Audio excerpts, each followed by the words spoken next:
Travailler, c'est trop dur. Et voler, c'est pas beau. Demander la charité, c'est quelque chose. Hey, Babino! Ouais. Aïe, c'est moi, Alain. Ah, toi? Ouais. Hey, je suis prêt. Je suis bon pour y aller à pied par le bois. Je suis à 15-20 minutes de la cabane du notaire. 15 ou 20? Oh, ben là, 20, 22, peut-être bien 23, là, quelque chose de même. Hein? 20, 22 ou 23? 22 et demi. Ouais, c'est ça, 22 et demi. Ouais. C'est comme je te disais, je suis bon pour y aller à pied. Ça va me faire du bien de prendre l'air. J'ai encore mal à l'estomac. J'ai mangé une guédille virée poutine au casse-croûte, là. Dur à gérer, ça. Babino. Ouais. Je fais rien que le coffre-fort dans le bureau du bonhomme. C'est ça. Parce que s'il est parti pour la fin de semaine, ça me dérange pas de faire le tour des chambres tant qu'être dans la place, hein. C'est le coffre qui m'intéresse, que pitch. C'est toi qui le sais. C'est ça. Je me rends-tu chez vous tout de suite après? Qu'est-ce que tu fais d'habitude? Je me rends chez vous le lendemain. Pourquoi ça changerait? Oh, pour rien, demandez ça comme ça, là. Pour sortir de la routine, faire changement. Babino? Quoi? Je voulais te demander ça. Y a-t-il un chien chez le notaire? Oh, il doit pas en avoir, hein? Et ça fait du bien de jaser un petit peu comme ça, des fois, hein? Dans ce métier-là, on est tellement souvent tout seul.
Son envol demain matin à 9h pile, à la minute même où Lucille Lucas se pointe ramener dans le moustiquaire.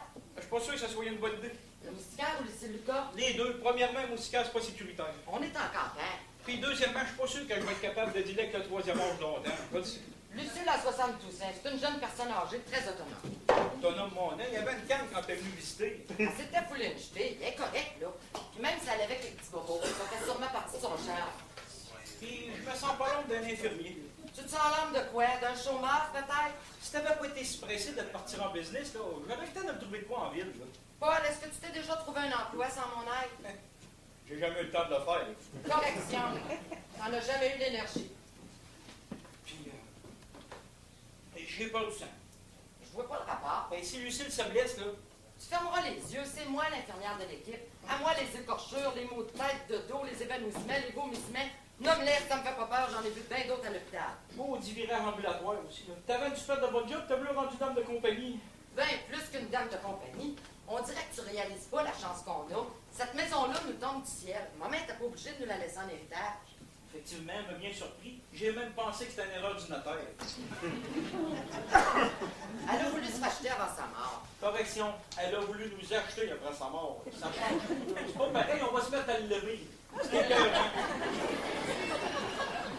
Mon pauvre petit frère, le résultat, c'est qu'on l'a la maison. Aussi bien en profiter et oublier le passé. Je suis pas capable.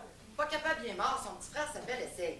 Dans mon cas, le petit frère était à l'Ébolie. Il était dans le même char que l'autre quand on a eu l'accident. Comme si cette vieille maison pouvait effacer tout le mal qu'elle nous a fait. Elle était pas si pire, pas souvent là, mais... Elle était jamais là. Même j'ai mis les pieds ici 5 ou 6 fois durant mon enfance. C'est simple, depuis qu'on est arrivé. Je sens sa présence partout. J'ai recommencé à faire des cauchemars.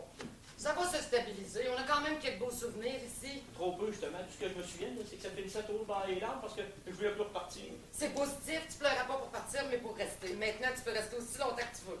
Mais je veux plus rester, il est trop tard. Aussitôt que nos pensionnaires vont commencer à arriver, tu vas voir, ça va apporter une toute nouvelle signification à la maison. Moi, je vois notre arrivée ici comme une belle opportunité de vivre en famille, de vivre des rapports privilégiés avec les figures parentales qui nous ont manqué. Pas toi. Non. T'es de mauvaise foi. Correction. Je suis réaliste. Correction, t'es pessimiste. Correction. Peut-être. Tu m'avais dit que tu me faisais confiance. Jusqu'à présent, est-ce que je t'ai déjà déçu? Quand t'as cherché ton premier emploi et je t'ai trouvé une job de boss boy au restaurant, est-ce que je t'ai déçu? Non. Je suis resté là 15 ans jusqu'à temps que le boss fasse faillite. Tu vois comme je suis chanceux? Ici, rassure-toi, on fera jamais faillite. Les gens seuls qui n'ont pas le goût de l'être sont de plus en plus nombreux. En plus de nos jours, les jeunes n'ont pas envie de prendre leurs parents avec eux autres. Ça fait que on a une mine d'or entre les mains, mon petit frère. Souris, on est ici pour la vie. C'est bien ce qui m'inquiète. Je suis pas sûr de vivre longtemps en campagne avec mes allergies. Là. Il y a des tas de médicaments efficaces contre les allergies.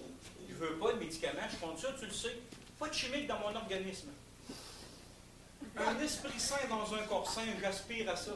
Aspire. Mais respire d'abord. Tu vois que tu me parles bête, là. Ça m'énerve que tu reviennes avec tes tout à la veille de l'ouverture de la maison. Il me semblait qu'on avait tout réglé. Je m'occupe des bobos, tu t'occupes de la bouffe. Je m'occupe de l'administration, tu t'occupes des réparations. C'est un autre point qui m'achale, ça. Je suis pas bricoleur, puis tu le sais. Tu t'occupes des petites réparations. Pour les grosses affaires, on va appeler des experts. Oui, puis en plus, j'ai l'impression de faire ça pour elle. Oh, Paul, tu me décourages. Voir si tu vas déblayer l'entrée de course d'hiver pour maman. Elle puis là, elle sera plus jamais là. Tu vas trouver ça bizarre, là, mais depuis qu'on est ici, là, j'ai l'impression qu'elle est toujours là. Elle savait très bien ce qu'elle faisait en nous laissant cette maudite maison. Elle venait jouer dans nos bébites. Dans tes bébites, Paul, pas les miennes parce que j'en ai plus.